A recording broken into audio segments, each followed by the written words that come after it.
5 aprilie 1994. Moscova. Străduța Stoliarnei, lângă băile Krasnopreznenskije. 3 împușcături dintr-o pușcă cu calibru mic sfâșie liniștea unei seri de primăvară. 3 gloanțe, capul, gâtul, pieptul. Otar Ignvatisvili cade pe asfalt. După 20 de minute, decedează pe masa de operație a spitalului Botkin. Asasinarea uneia dintre cele mai influente figuri ale lumii infracționale ruse din anii 90 va rămâne nerezolvată timp de 14 ani. 14 ani anchetatorii vor verifica ipoteze, vor interoga martori, vor căuta probe. Abia în 2008 infracțiunea va fi elucidată, dar adevărul se va dovedi mai înspăimântător decât orice legendă. Cine a tras în acea seară de aprilie? De ce anume pe data de 5 aprilie? Cine a comandat uciderea unui om temut și respectat de la Moscova până la Vladivostok? Istoria lunetistului de la băile Krasnopreznenskije nu este doar o cronică infracțională. Este mărturisirea unui asasin profesionist. O poveste despre modul în care funcționa mașina morții în Rusia anilor 90. Otar Ignvatisvili s-a născut pe 27 ianuarie 1948 la Tbilisi. Luptător în stil clasic, campion al Georgiei, ar fi putut face o carieră sportivă, dar a ales alt drum.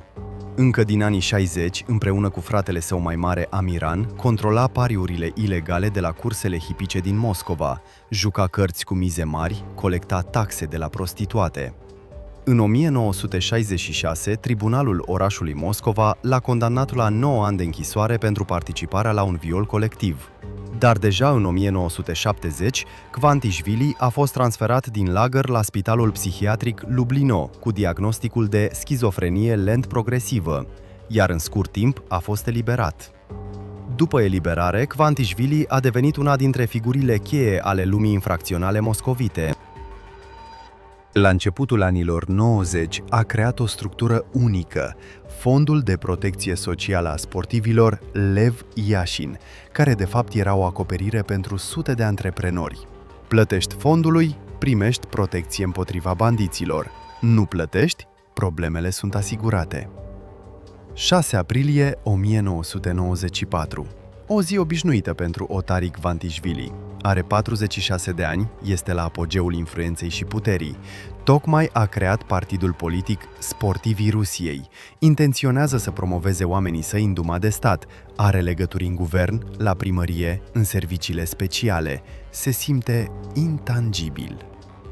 În acea zi, Ignvatisvili a decis să viziteze locul său preferat, băile Krasnopreznenskije, pe care le frecventa regulat de 20 de ani. Acesta nu era doar un loc de odihnă, ci și de întâlniri de afaceri.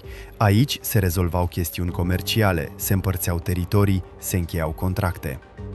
Ignvatisvili a sosit la băi cu un jip închis la culoare, însoțit de paznici.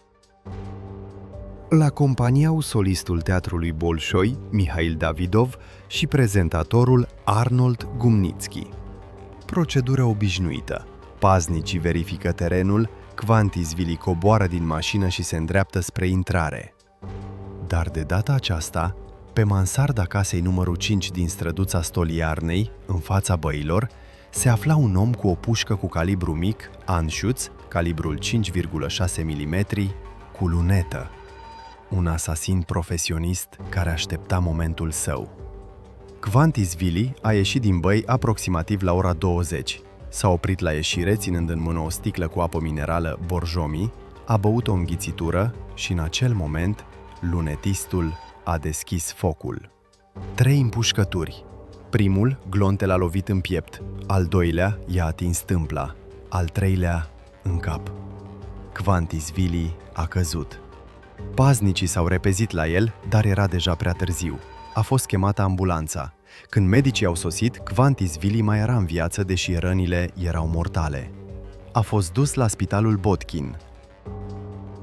Medicii au încercat să-l salveze, dar după 20 de minute, Otar Ignvatisvili a murit pe masa de operație.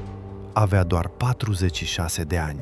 În plină forță și putere, una dintre cele mai influente figuri ale lumii infracționale ruse din anii 90 a fost eliminată de 3 gloanțe precise. La locul crimei a sosit întreaga conducere a miliției din capitală. Ofițerii au început imediat examinarea zonei. Pe mansarda casei din fața băilor a fost descoperită pușca germană Anschutz cu lunetă. Atacatorul a lăsat arma pe loc, semnul unui profesionist care știa că nu a lăsat nicio urmă.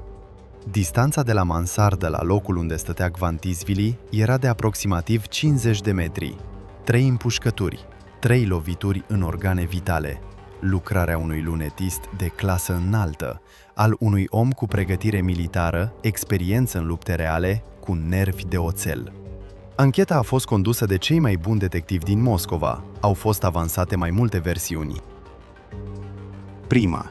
Conflict cu bande cecene care pretindeau drepturi asupra teritoriilor lui Gvantisvili. A doua.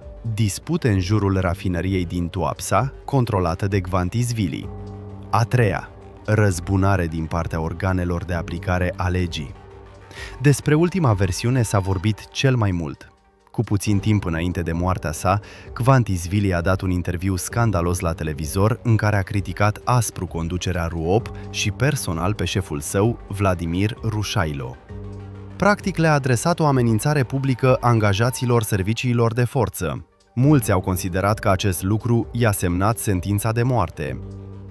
Cântărețul Iosif Kobzon, prieten cu Gvantisvili, a declarat mai târziu în mod direct: Korchakov, Rușailo și serviciile speciale sunt vinovați de moartea lui Otari Gvantisvili, tată la 4 copii. Știu că conducea fondul de protecție a sportivilor. Iar în ultimul său interviu televizat a atacat fără ocolișuri pe Rușailo și probabil și-a semnat singur sentința de moarte.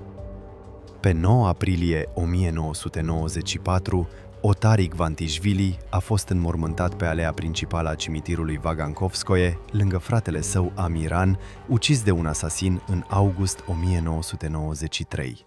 Înmormântarea a devenit unul dintre cele mai impresionante evenimente din Rusia anilor 90. Aproape 1500 de persoane au venit să-i spună adio tatălui botezător al sportului rus. Erau prezenți cântăreții Iosif Kobzon, Alexander Rosenbaum, Bogdan Titomir, actorul Boris Khmelnytsky, campionii olimpici Alexander Tihonov, Stanislav Stepașkin, Mihail Mamiashvili, Alexander Yakushev, Valeri Vasiliev.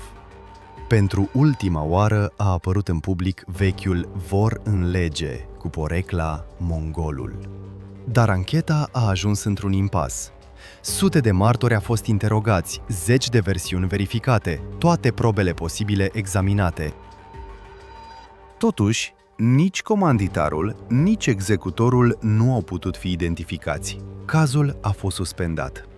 În octombrie 1994, chiar în același an, a fost arestat celebrul asasin Alexandru Solonic, cunoscut ca Sașa Macedoneanul.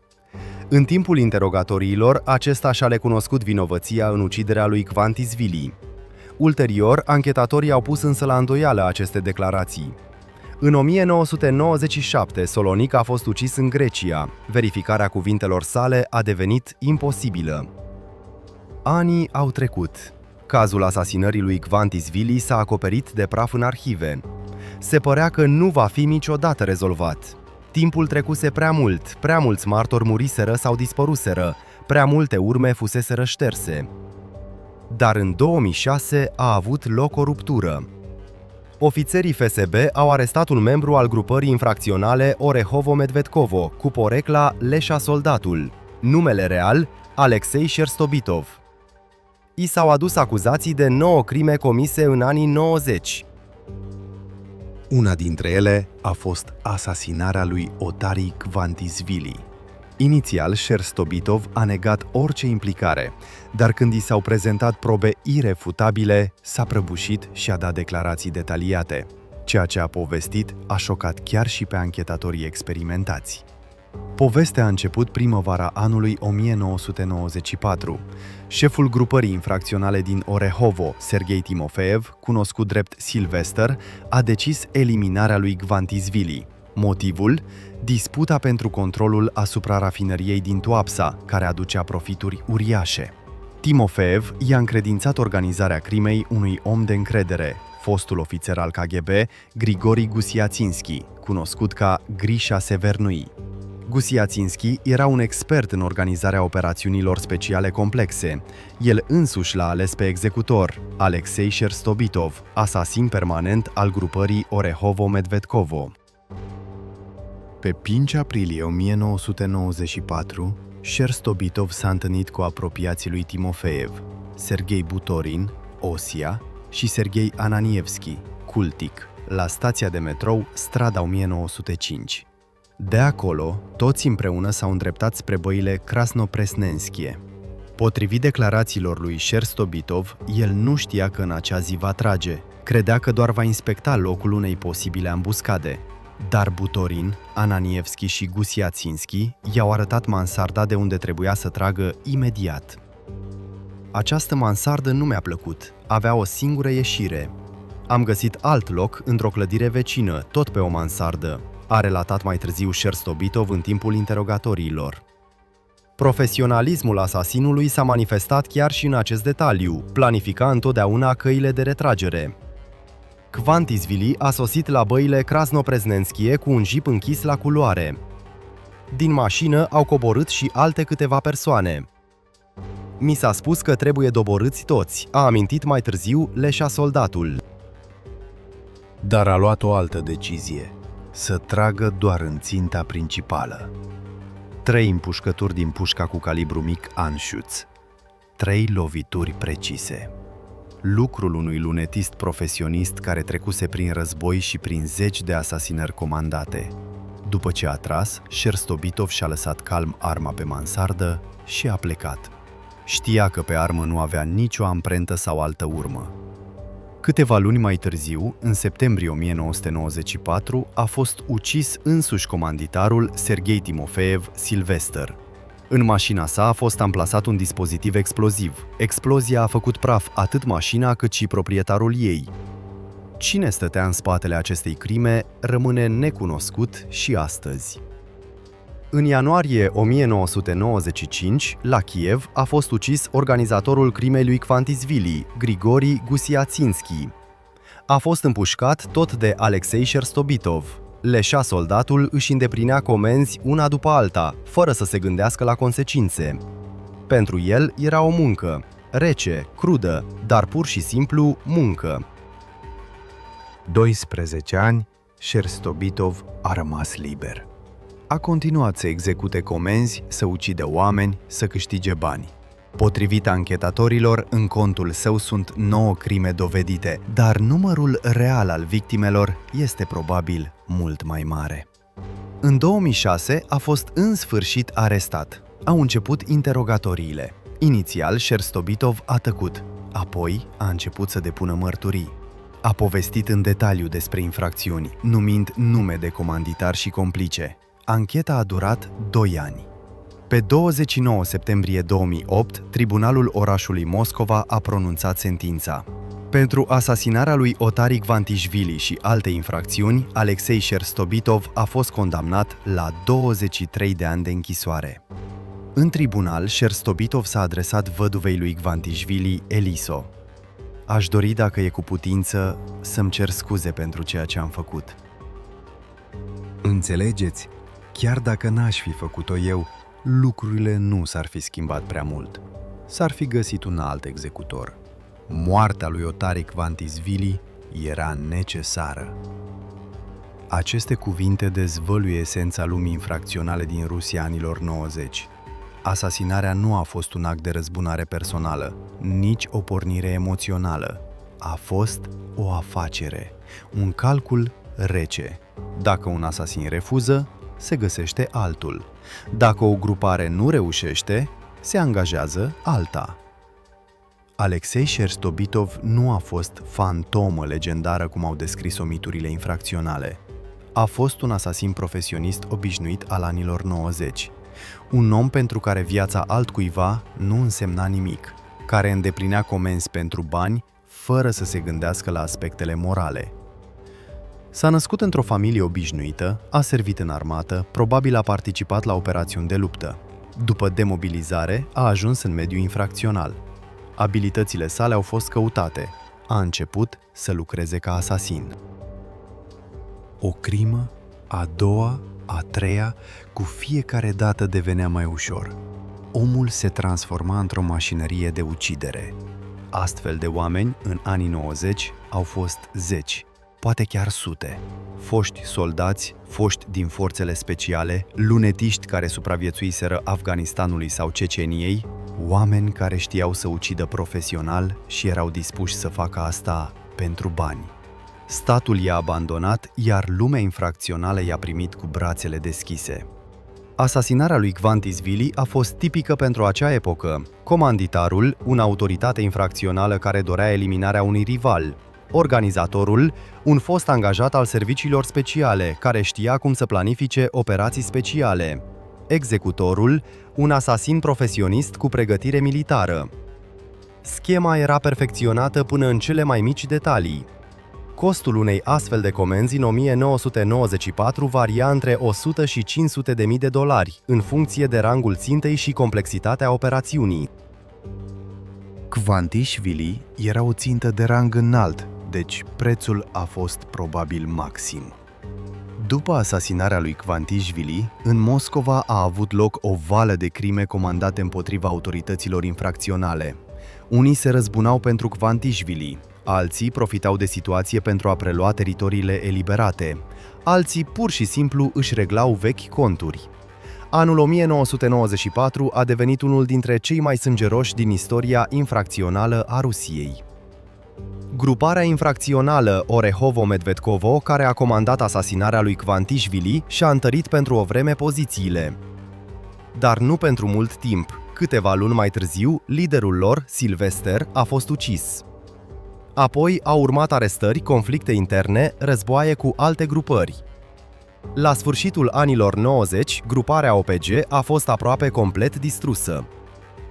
Structura lui Kvantisvili, de asemenea, nu a supraviețuit morții creatorului său.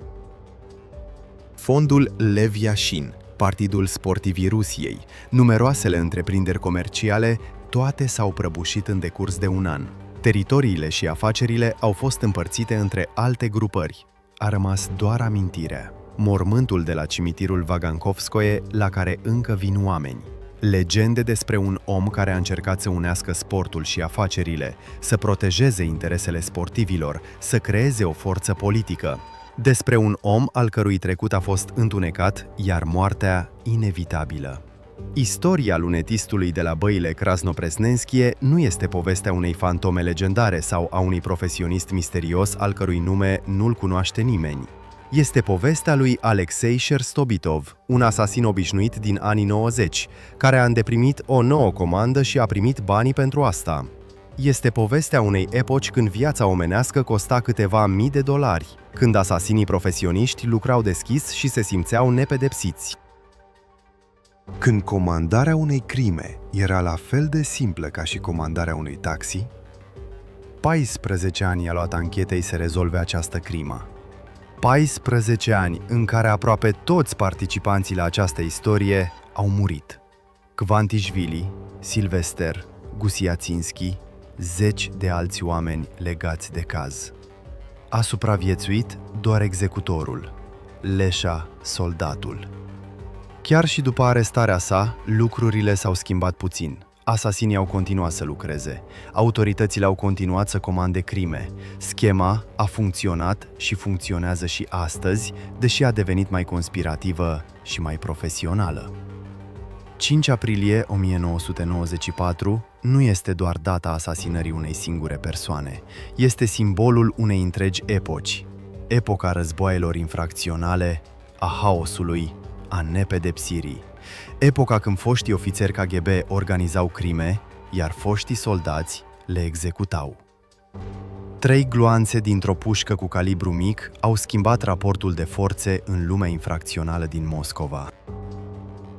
Au arătat că nimeni nu este protejat, că legăturile în guvern, paznicii, banii, toate acestea nu garantează siguranța dacă cineva a decis să te elimine. Otarii Kvantisvili a fost o personalitate complexă. fost deținut și autoritate care a încercat să se legalizeze prin sport și politică, un om cu un trecut întunecat care a creat un fond pentru ajutorarea sportivilor, un șef infracțional respectat și temut de mii de oameni. Moartea sa nu a fost o surpriză. În lumea în care trăia și lucra, moartea violentă era un risc profesional. Știa asta. Probabil o aștepta chiar. Dar a continuat să joace acest joc periculos deoarece mizele erau prea mari pentru a renunța. După el au rămas văduva Eliso și 4 copii. Pentru ei, el nu era o autoritate infracțională, ci tată și soț. Un om care își susținea familia, avea grijă de cei apropiați, făcea planuri pentru viitor. 3 gloanțe într-un singur moment au distrus aceste planuri. Alexei Sherstobitov își execută pedeapsa de 23 de ani într-o colonie cu regim sever. Are acum aproximativ 60 de ani. Poate va ieși din închisoare bătrân sau poate va muri în detenție. Soarta sa nu interesează pe nimeni, dar povestea sa este o lecție. O lecție despre modul în care funcționa mașina violenței infracționale în Rusia anilor 90. Despre cum erau planificate crimele comandate, cum găseau executorii țintele, cum anchetatorii îi urmăreau pe infractori. Este povestea unui profesionalism, dar unui profesionalism teribil și crud. Despre oameni care au dus arta uciderii la perfecțiune, despre un sistem care transforma oameni obișnuiți în mașinării de ucidere.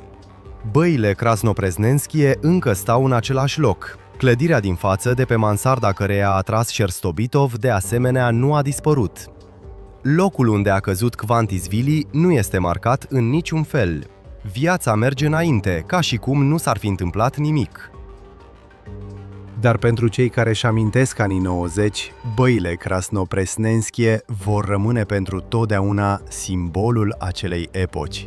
Locul unde, într-o seară de primăvară din 1994, s-au auzit 3 împușcături care au schimbat istoria infracțională a Rusiei.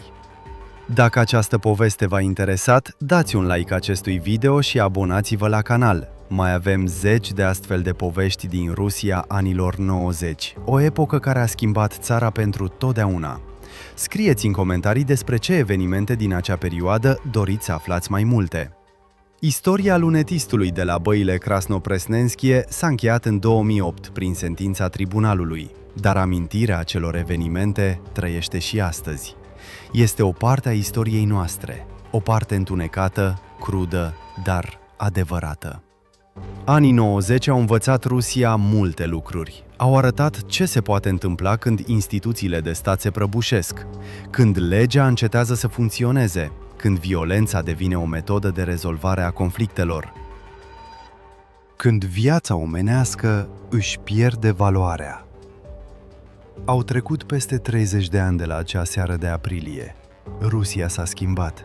Războaiele infracționale din anii 90 au rămas în trecut. Sistemul funcționează diferit, dar amintirea acelei perioade rămâne. În povești, în documente, pe morminte în cimitire. Otari Kvantisvili zace pe alea principală a cimitirului Vagankovskoe. Lângă el sunt 10 de alte victime ale războaielor infracționale din anii 90. Oameni de afaceri, autorități, politicieni. Toți au fost parte a acelei epoci. Toți au plătit prețul suprem pentru participarea la un joc periculos. Alexei Sherstobitov a declarat în tribunal că dacă nu el, ar fi existat un alt executor. Și avea dreptate. În sistemul care exista în anii 90, indivizii nu aveau importanță. Sistemul producea comanditari, organizatori, executori. Unul era eliminat, apărea altul. Numai când statul și-a recăpătat controlul asupra situației, numai când organele de aplicare a legii au început să funcționeze eficient, numai atunci acest sistem a început să se prăbușească. Grupările infracționale au fost zdrobite, autoritățile au fost arestate sau ucise, asasinii au fost trimiși în închisori. Dar prețul a fost uriaș. Mii de victime, destine distruse, familii orfanizate, o întreagă generație care a crescut în atmosfera violenței și haosului. Efectele acelor ani le simțim și astăzi.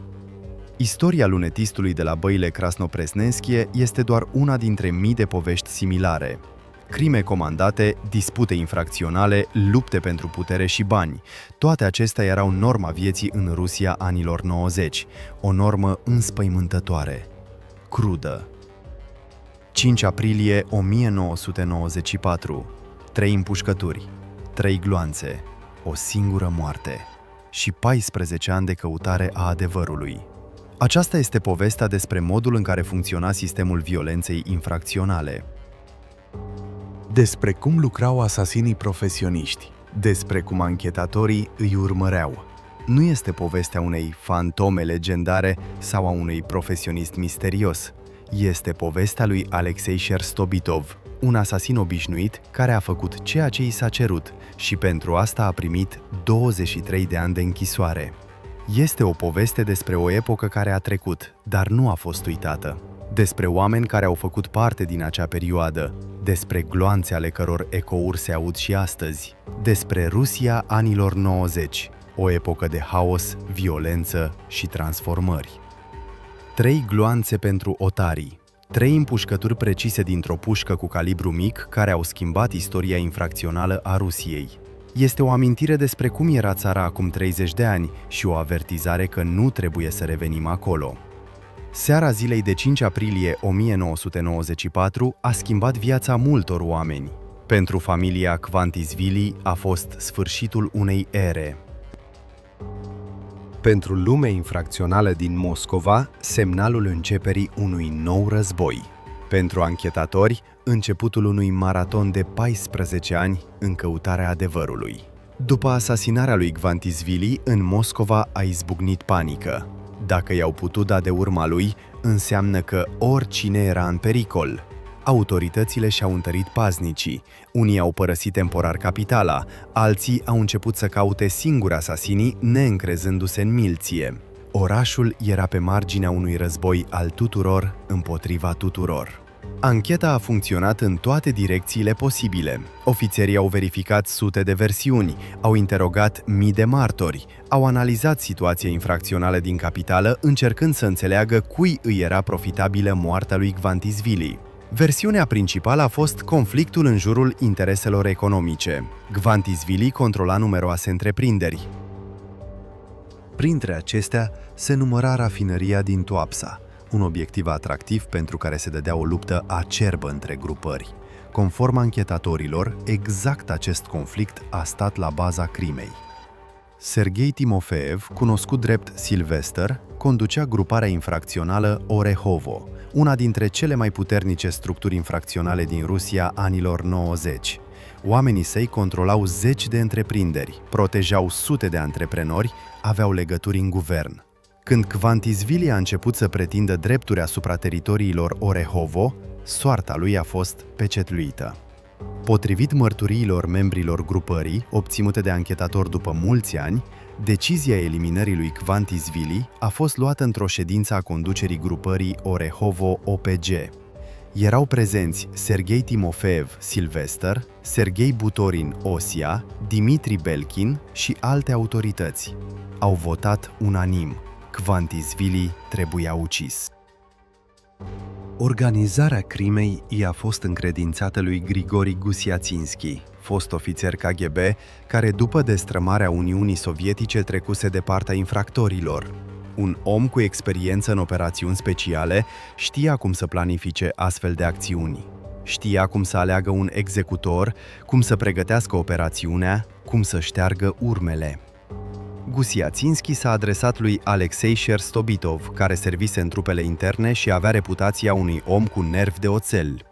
La acea vreme, Sherstobitov nu era încă asasin profesionist. Asasinarea lui Kvantisvili a fost debutul său în această teribilă profesie. Pregătirile au durat câteva săptămâni. Sherstobitov a studiat ruturile lui Kvantisvili, obiceiurile sale, locurile frecventate. Băile Krasnopresnenskie s-au dovedit a fi locul ideal pentru o ambuscadă. Kvantisvili venea acolo regulat, o dată pe săptămână. Terenul era deschis. În față se afla o clădire rezidențială cu o mansardă, de unde se vedea foarte bine. Sherstobitov a inspectat anterior mansarda, a ales poziția de tragere, a calculat distanța până la locul unde Gvantisvili se oprea obișnuit după ce ieșea din băi, aproximativ 50 de metri. Pentru un lunetist cu antrenament militar, o distanță simplă.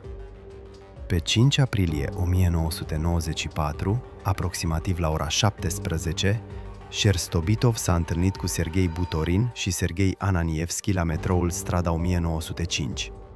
Împreună s-au dus la băile Krasnopreznenskije. Pe drum, Butorin i-a spus: "Astăzi acționăm." Sherstobitov a urcat pe mansarda casei numărul 5 de pe străduța Stoliarnei. Avea cu el pușca germană cu calibru mic Anschütz, calibrul 5,6 mm, cu lunetă. O armă profesională pentru trasul precis. Aproximativ la ora 20, la băi, a sosit un jeep închis la culoare. Din el a ieșit Gvantisvili, însoțit de solistul teatrului Bolșoi, Mihail Davidov, și de prezentatorul Arnold Gumnitski. Paznicii au rămas lângă mașină. Grupul s-a îndreptat spre interiorul băilor. Sherstobitov a așteptat. După 2 ore, aproximativ la ora 22, Gvantisvili a ieșit din băi. S-a oprit la ieșire. În mână ținea o sticlă cu apă minerală Borjomi. A băut o înghițitură. Exact în acel moment, lunetistul și-a ales momentul. Prima împușcătură. Gloanțul a lovit în piept. Gvantisvili s-a clătinat, dar nu a căzut. A doua împușcătură, întâmplă, rănind capul. A treia împușcătură, în cap, rănire mortală. Gvantisvili s-a prăbușit pe asfalt. S-a iscat haosul. Paznicii s-au repezit la rănit. A fost chemată ambulanța. Au încercat să oprească sângerarea, dar rănile erau prea grave.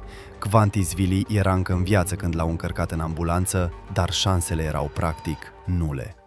Sherstobitov și-a strâns calm lucrurile și a coborât de pe mansardă. Pușca a lăsat-o pe loc. Nu avea amprente sau alte urme care să-l incrimineze. O muncă profesională. A ieșit din scara blocului și s-a îndreptat spre metrou. Operațiunea era încheiată. Gvantisvili a fost dus la spitalul Botkin. Medicii au încercat să-i salveze viața, dar la 20 de minute după internare a fost declarat mort. 3 gloanțe dintr-o pușcă cu calibru mic au pus capăt vieții uneia dintre cele mai influente figuri ale lumii infracționale ruse. La locul crimei a sosit imediat conducerea GUMVD din Moscova. Ofițerii au periat zona, au interogat martori.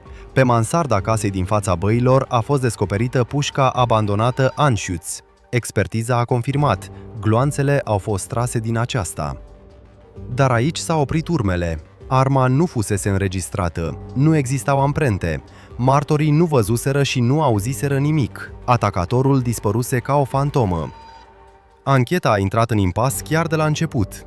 Pe 9 aprilie 1994, Moscova l-a înmormântat pe Otari Gvantisvili. 1500 de persoane au venit să-i aducă un omagiu la cimitirul Vagankovskoe. Cântăreți, actori, sportivi, oameni de afaceri. Și, desigur, reprezentanți ai lumii infracționale, cei care lucrau cu el, cei care îl temeau, cei care îl respectau. A fost înmormântat lângă fratele său Amiran, ucis în august 1993. 2 frați, 2 autorități puternice, ambii uciși de asasini. Simbol al epocii războaielor infracționale din anii 90. Ancheta a continuat, dar fără rezultate. A fost avansată versiunea implicării organelor de aplicare a legii. Cu puțin timp înainte de moarte, Gvantisvili dăduse un interviu dur în care criticase conducerea RUOP și personal pe Vladimir Rușailo. Mulți au considerat că acest lucru i-a costat viața.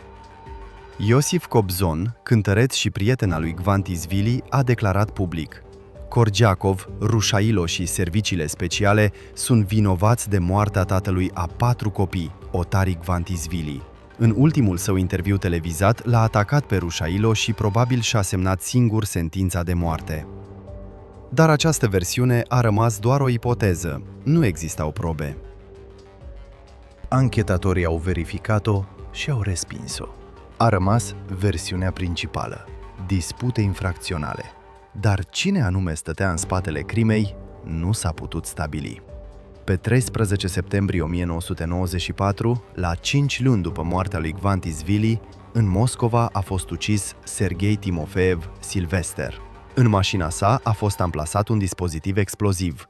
Explozia a fost atât de puternică încât corpul a fost făcut bucăți. Cine stătea în spatele asasinării lui Silvester nu se știe și astăzi. Poate a fost o răzbunare pentru Kvantisvili, poate o luptă internă în gruparea Orehovo, sau poate alte clanuri infracționale rivale.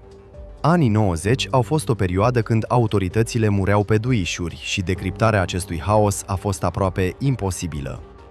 În ianuarie 1995, la Kiev a fost împușcat Grigori Gusiatsinski, organizatorul crimei lui Kvantisvili.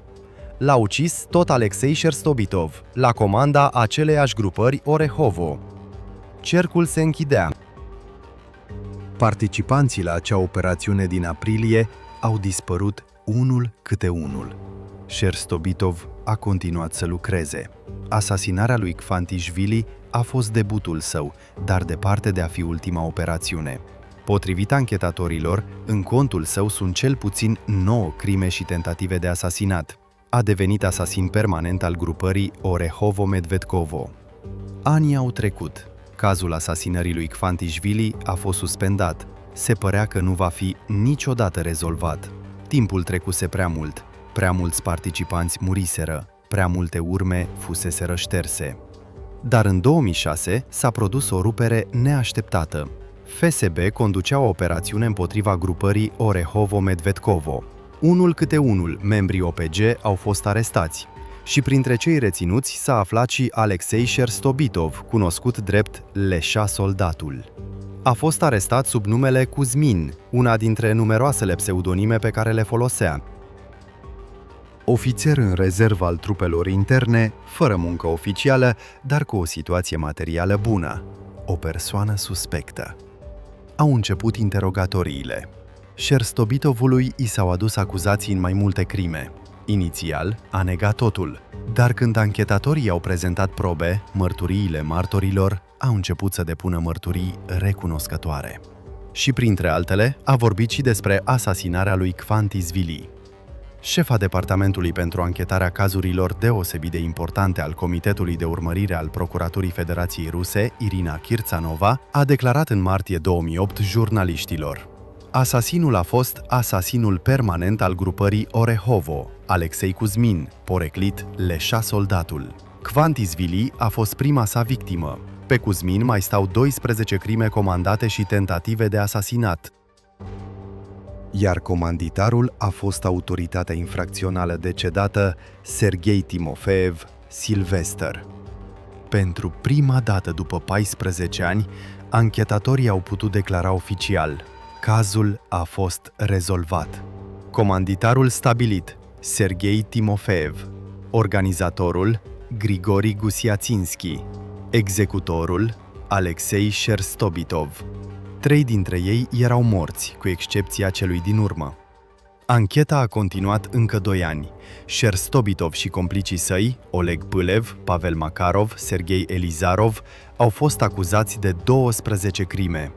Cea mai mediatizată a fost asasinarea lui Kvantisvili, dar au fost și altele la fel de crude, la fel de profesionale. În august 2008, la tribunalul orașului Moscova, a continuat procesul împotriva bandiților Orehovo-Medvedkovo. Judecătorul Piotr Stunder l-a interogat pe văduva Kvantisvili, Eliso.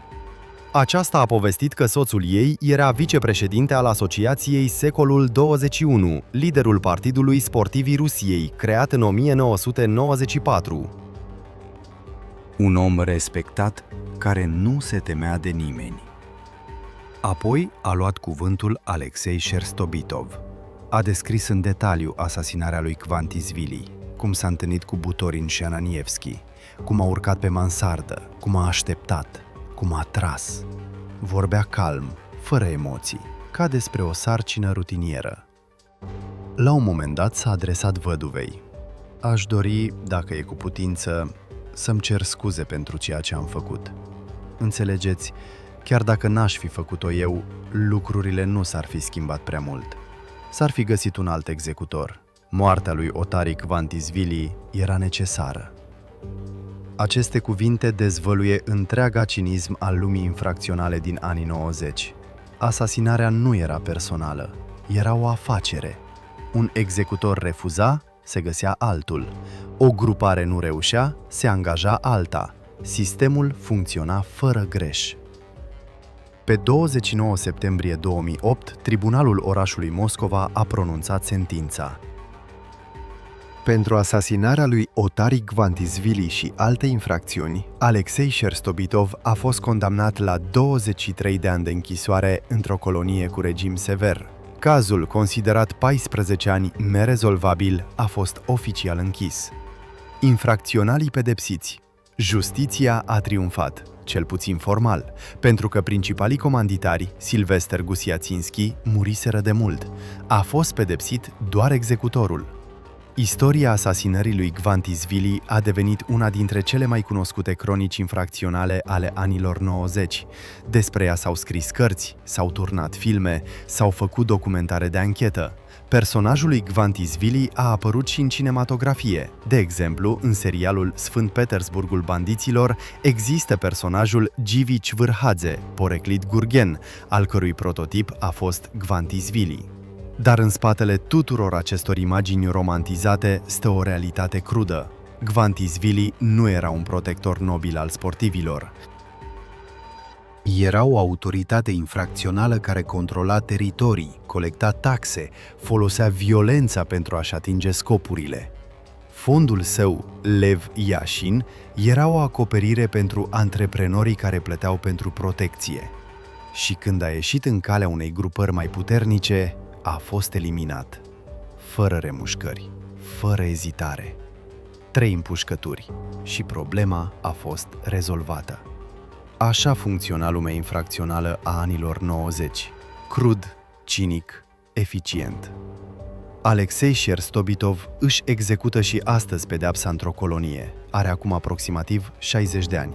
Mai sunt câțiva ani și ar putea fi eliberat, dacă trăiește până atunci. Viața în închisoare este grea, mai ales pentru foștii asasini care au mulți dușmani. Povestea sa este tipică pentru acea epocă.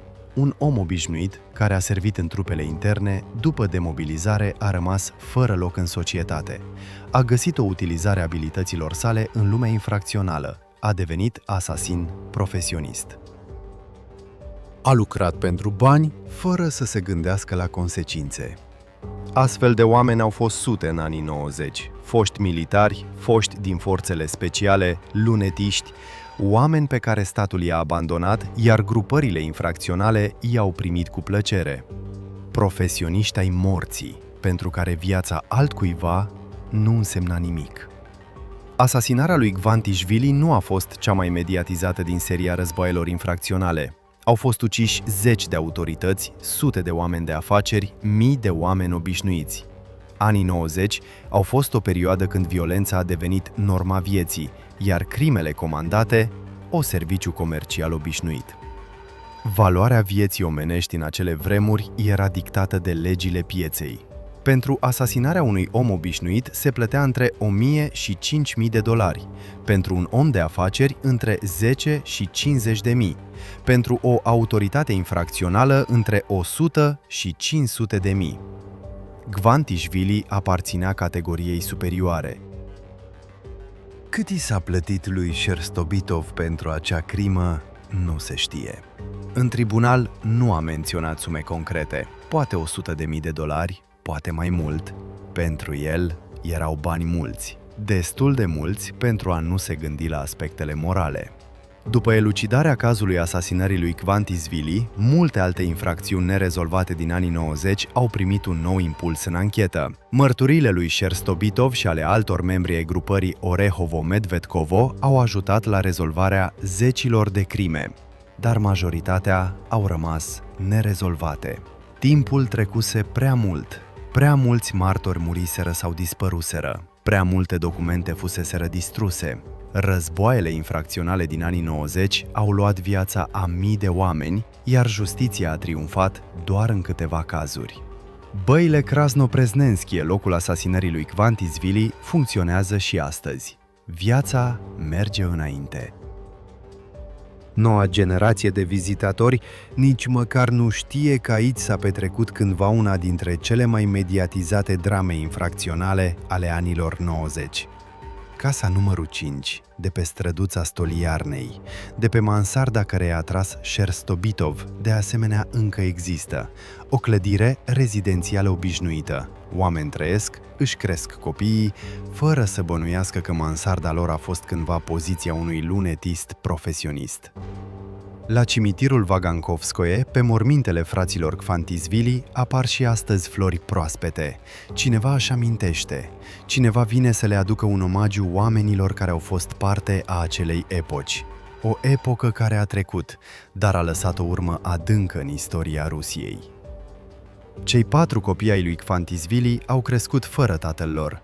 Văduva Eliso a trăit o tragedie cumplită. Pentru ei, aceasta nu a fost o cronică infracțională, ci o dramă personală.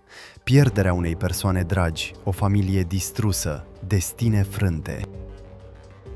Istoria lunetistului de la boile Krasnopresnenskije este o lecție. O lecție despre ceea ce duce la haos. Despre ce se întâmplă când instituțiile de stat se prăbușesc. Despre prețul uriaș pe care îl plătește societatea pentru haos și anarhie. Anii 90 au arătat ce se poate întâmpla când violența profesională devine marfă, când un omor poate fi comandat ca o serviciu, când viața omenească se transformă într-un obiect de negociere. Alexei Sherstobitov a fost parte a acestui sistem, nu l-a creat. Pur și simplu a folosit oportunitățile pe care i le-a oferit epoca. Era cerere de asasini profesioniști, el a devenit unul dintre ei. Plăteau bine, a lucrat.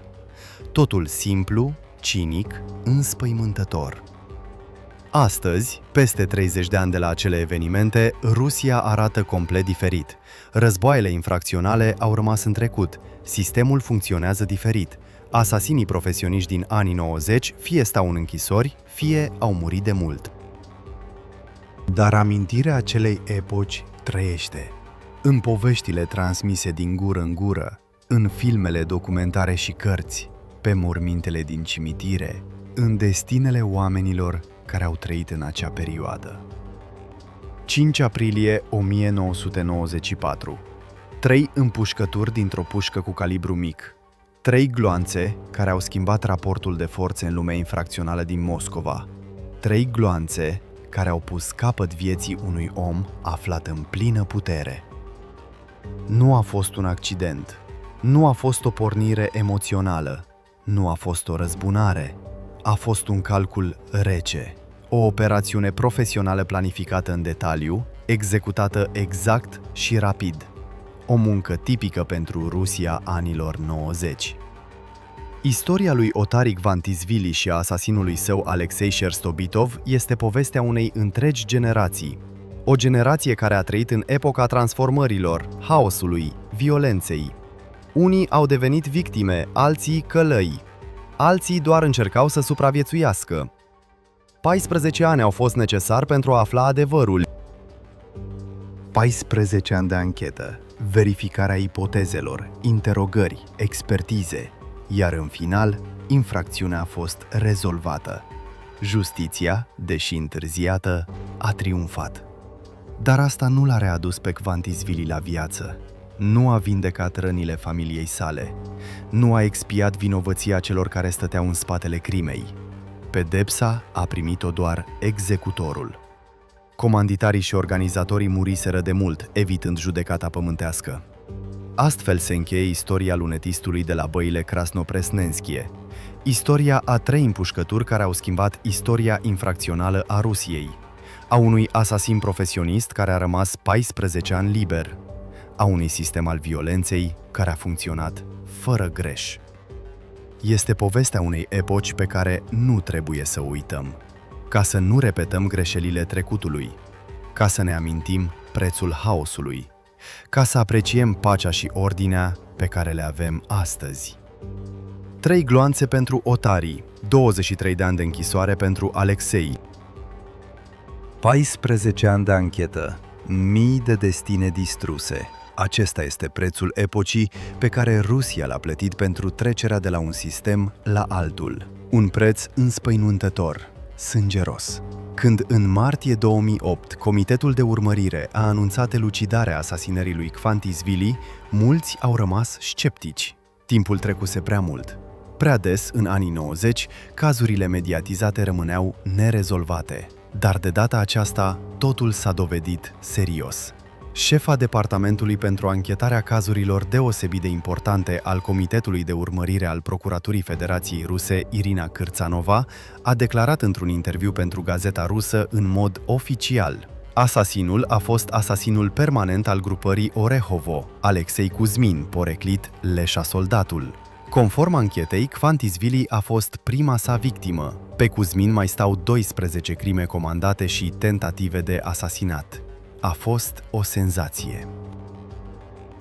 Una dintre cele mai mediatizate crime ale anilor 90, un caz care stătuse 14 ani în arhive fără mișcare, a fost brusc elucidat. Ancheta nu a stabilit doar executorul, ci și întreaga lanț: comanditarul Serghei Timofeev Silvester, organizatorul Grigori Gusiacinski, executorul Alexei Sherstobitov.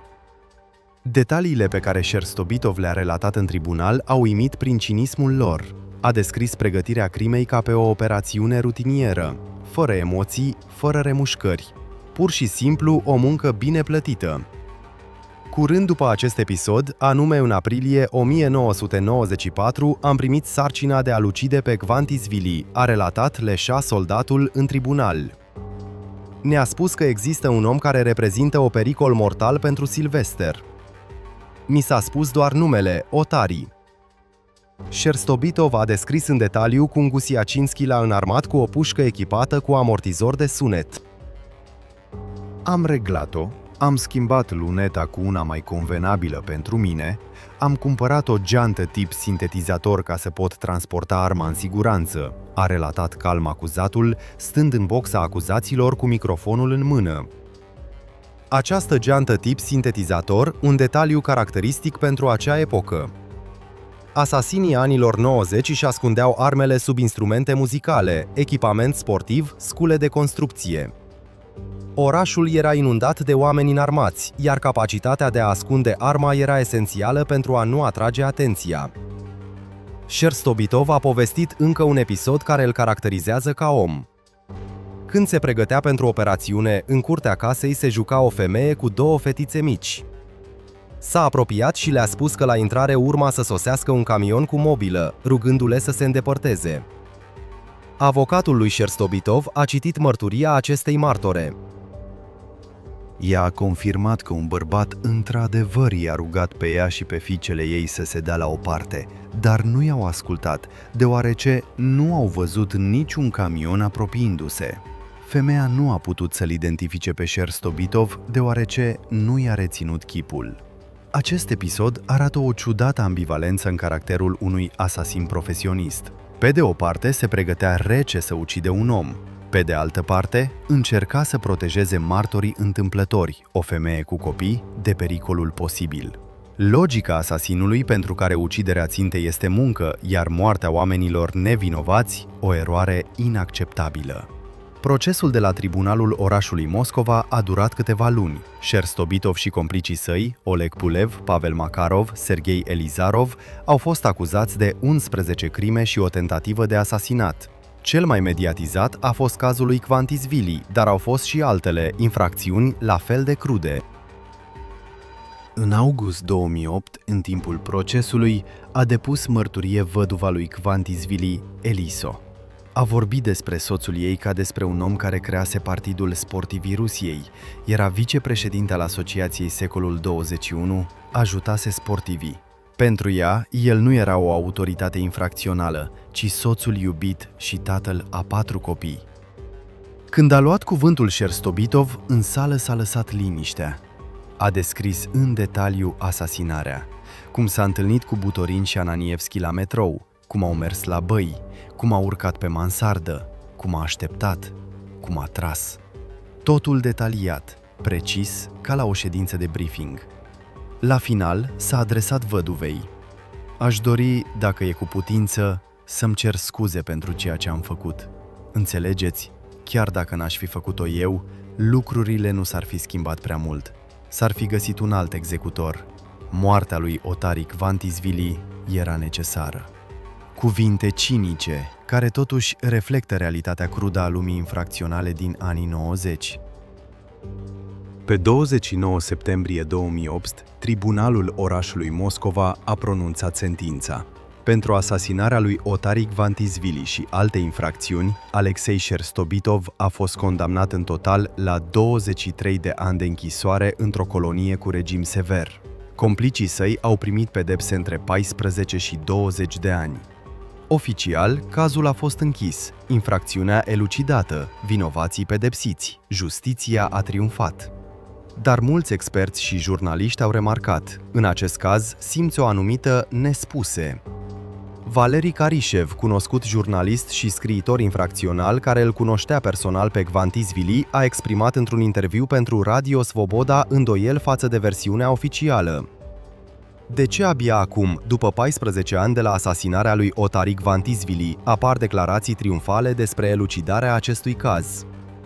Într-adevăr, în caz rămăseseră multe lacune.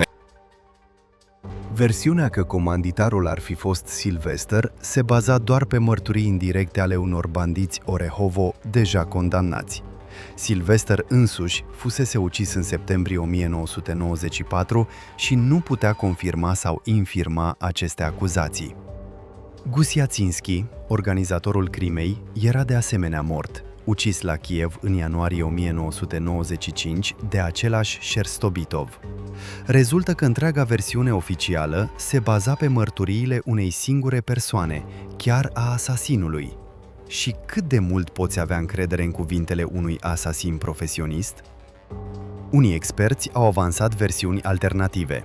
Potrivit uneia dintre ele, asasinarea lui Kvantisvili a fost comandată nu de structuri infracționale, ci de forțe politice.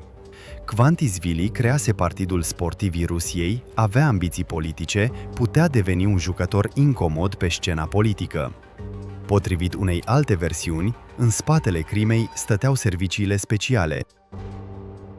Cu puțin timp înainte de moarte, Kvantisvili dăduse un interviu dur în care criticase conducerea organelor de aplicare a legii. Iosif Kobzon vorbea direct despre implicarea lui Koryakov și Rușailo, dar această versiune nu a fost niciodată anchetată corespunzător. A existat și o a treia versiune, conflictul de afaceri în jurul rafinăriei din Tuapsa. Această rafinărie era controlată de Kvantisvili, dar și alte grupări pretindeau drepturi asupra ei. Afacerile petroliere în anii 90 erau cele mai profitabile și cele mai sângeroase. Pentru controlul rafinăriei se ucea fără ezitare. Versiunea oficială susținea că motivul crimei a fost conflictul dintre Kvantisvili și Silvester din cauza intereselor economice și a răzbunării pentru un colaborator al lui Silvester, Korotaev. Dar cât de mult corespunde aceasta realității, e greu de spus. Jurnalistul infracțional Sergei Kanev a remarcat într-un interviu pentru Radio Svoboda: elucidarea cazurilor mediatizate din anii 90 în 2008 pare puțin ciudată. În ultimele luni s-a anunțat elucidarea a peste 100 de crime vechi de mulți ani. Ce este asta? Muncă reală a anchetatorilor sau o campanie de relații publice? Într-adevăr, multe cazuri mediatizate din anii 90 au fost elucidate tocmai între 2006 și 2008. Asasinarea lui Kvantisvili, asasinarea lui Listiev, alte infracțiuni renumite. O coincidență sau o campanie intenționată de închidere a unor dosare incomode? Dar, așa cum stau lucrurile, Alexei Sherstobitov a fost declarat vinovat și condamnat. Își execută și astăzi pedeapsa într-una dintre coloniile cu regim sever. Are acum aproximativ 60 de ani. Dacă trăiește până la sfârșitul pedepsei și este eliberat, va avea peste 70 de ani. Ce îl așteaptă după eliberare? Probabil nu o bătrânețe liniștită. Un asasin profesionist care a activat în anii 90 are prea mulți dușmani. Familiile victimelor, foștii colaboratori, grupările rivale. A ieși viu din închisoare este deja o performanță. A trăi multă libertate, aproape imposibil. Istoria lui Alexei Sherstobitov este soarta tipică a unui asasin din anii 90, un om obișnuit care a ajuns în lumea infracțională, care și-a găsit un scop pentru abilitățile sale, care câștiga bani cu crime și care, în cele din urmă, a fost prins și condamnat. Dar câți alții ca el au rămas liberi? Câte crime din anii 90 nu au fost niciodată elucidate? Potrivit unor estimări, în Rusia anilor 90 au fost comise între 5 și 10.000 de crime comandate. Au fost elucidate nu mai mult de 10%. 90% dintre asasinii anilor 90 au scăpat de pedeapsă. Unii au murit în dispute infracționale, alții au emigrat, alții s-au legalizat, au deschis afaceri, au devenit oameni respectabili. Trecutul lor a fost îngropat odată cu victimele. Asasinarea lui Otar Ignatiishvili a devenit simbolul unei întregi epoci, epoca în care violența profesională era ceva obișnuit, când viața omenească costa câteva mii de dolari, când legea nu funcționa, iar autoritățile infracționale domneau. 5 aprilie 1994. Această dată a intrat în istoria criminalisticii ruse, asasinarea uneia dintre cele mai influente autorități din Rusia, o infracțiune care a rămas 14 ani nerezolvată, un caz care în cele din urmă a fost închis, dar a lăsat mai multe întrebări decât răspunsuri. 3 gloanțe dintr-o pușcă cu calibru mic au schimbat raportul de forțe în lumea infracțională din Moscova. Au arătat că nimeni nu este protejat, că legăturile, banii, paznicii, toate acestea nu garantează siguranța dacă cineva a decis să te elimine. Otar Ignatiishvili a fost parte a sistemului, a jucat după regulile lumii infracționale. Și după aceleași reguli a fost eliminat când a devenit o piedică pentru un jucător mai puternic. Aceasta a fost logica anilor 90. Crudă, cinică, fără milă. Moștenirea sa este contradictorie. Pe de o parte, o autoritate infracțională, șantajist, un om cu un trecut întunecat. Pe de altă parte, fondatorul unui fond de ajutor pentru sportivi, un om care a încercat să-și legalizeze afacerile, să intre în politică. Poate exact această încercare de legalizare i-a costat viața. În lumea infracțională a anilor 90 nu se ierta celor care încercau să iasă din umbră. Știau prea mult, puteau spune prea mult. Aceștia erau eliminați în primul rând. Alexei Sherstobitov a fost doar un instrument, o pușcă în mâna trăgătorului. Sarcina lui era doar să apese pe trăgaci. Cine stătea în spatele lui? Aceasta rămâne o întrebare la care nu există încă un răspuns clar. Versiunea oficială îl numește pe Sylvester, dar mulți experți se îndoiesc. Prea multe interese politice și economice se intersectau în jurul lui Ignatiishvili. Prea mulți oameni influenți ar fi putut fi interesați de eliminarea sa. Poate adevărul nu îl vom afla niciodată. Toți participanții cheie la această istorie sunt morți. Documentele, dacă au existat, au fost distruse. Martorii tăce. A rămas doar sentința tribunalului, care a pus o perioadă în caz, dar nu a oferit răspunsuri la toate întrebările. Istoria lunetistului de la băile Krasnopreznenskije s-a încheiat în sala de judecată pe 29 septembrie 2008, 14 ani după infracțiune. Sentința: 23 de ani de închisoare. Cazul închis. Dar rămâne senzația de incompletitudine. Pentru că adevărații comanditari, cei care într-adevăr stăteau în spatele crimei, au rămas în umbră. Poate au fost autorități infracționale, poate politicieni, poate oameni de afaceri, poate serviciile speciale sau poate toți împreună. Anii 90 au fost o perioadă când toate aceste forțe s-au împletit atât de strâns încât separarea lor a devenit imposibilă. Autoritățile infracționale aveau legături în guvern. Politicienii foloseau bandiții pentru a-și rezolva propriile probleme. Serviciile speciale jucau propriul lor joc. Toți împotriva tuturor și toți împreună. În acest haos, oameni au murit. Mii de oameni.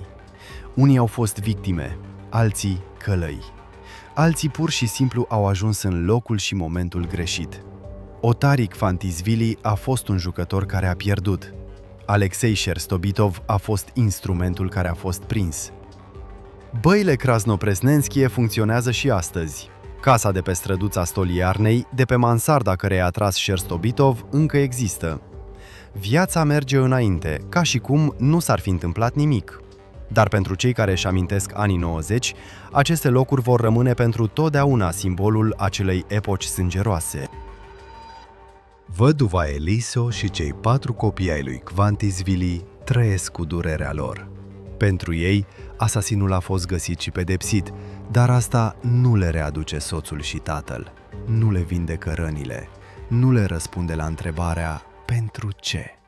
Poate pentru interese economice, poate pentru ambiții politice, poate pentru cuvinte nechibzuite într-un interviu, sau poate pur și simplu pentru că era prea influent și prea incomod pentru prea mulți oameni. Astfel se încheie istoria lunetistului de la băile Krasnopresnenskije. Istoria a 3 împușcături care s-au auzit pe 5 aprilie 1994. A 14 ani de anchetă, a unei sentințe judecătorești care a pus o perioadă, dar nu a dezvăluit întregul adevăr. Este istoria unei perioade când Rusia a trecut prin cea mai dificilă fază a istoriei sale recente, când vechile instituții s-au prăbușit, iar cele noi nu fuseseră încă construite, când, în vidul de putere creat, au domnit grupările infracționale. Este istoria oamenilor care au făcut parte din acea perioadă. A lui Kvantisvili, care a încercat să-și construiască un imperiu și a pierdut. A lui Sherstobitov, care a devenit o mașinărie de ucidere. A lui Silvester, care comanda morți și a fost ucis el însuși. A lui Gusiaținski, care organiza operațiuni și a murit de mâna propriului executor. Toți aceștia sunt morți, cu excepția lui Sherstobitov. El singur a rămas să plătească pentru toți. Stă într-o colonie cu regim sever, executând o pedeapsă de 23 de ani. Știe el întregul adevăr despre acea crimă? Poate. Va spune vreodată? Foarte puțin probabil. Pentru că în lumea infracțională există legi care funcționează chiar și în spatele gratiilor. Una dintre cele principale, să nu trădezi, să nu dezvălui adevărații comanditari, să nu arăți toate cărțile, altfel nu vei trăi până la sfârșitul pedepsei. Sherstobitov știe asta. De aceea a spus doar ceea ce i s-a cerut. L-a numit pe Silvester comanditar. În siguranță, acesta murise de mult. L-a numit pe Gusiaținski organizator și el murise. Iar adevărații marionetiști, dacă au existat, au rămas în umbră. Și poate că asta e corect, pentru că adevărul despre anii 90 este prea înspăimântător. Prea mulți oameni influenți sunt implicați în crimele acelei epoci. Prea multe schelete în dulapuri pe care e mai bine să nu le scoți la iveală. Asasinarea lui Kvantisvili a fost oficial elucidată, vinovații pedepsiți, cazul închis. Așa spune sentința tribunalului și poate pentru istoria oficială asta este suficient, dar pentru cei care caută adevărul real, întrebările rămân. 3 gloanțe pentru Otari, 23 de ani pentru Alexei, 14 ani de anchetă, mii de pagini de materiale de anchetă, sute de interogări, 10 de ședințe de judecată și, în final, o sentință care a închis cazul, dar nu a închis subiectul. Pentru că istoria lunetistului de la băile Krasnopresnenskije nu este doar istoria unei singure crime, este istoria unei întregi epoci. Epoca războaielor infracționale, a haosului, a violenței, epoca care a modelat Rusia contemporană. 5 aprilie 1994. Această dată va rămâne pentru totdeauna în amintirea celor care au trăit în acei ani, ca o amintire despre cum a fost țara și despre de ce nu trebuie să permitem repetarea acelor coșmaruri. 3 împușcături au răsunat acum peste 30 de ani, dar ecoul lor se aude și astăzi.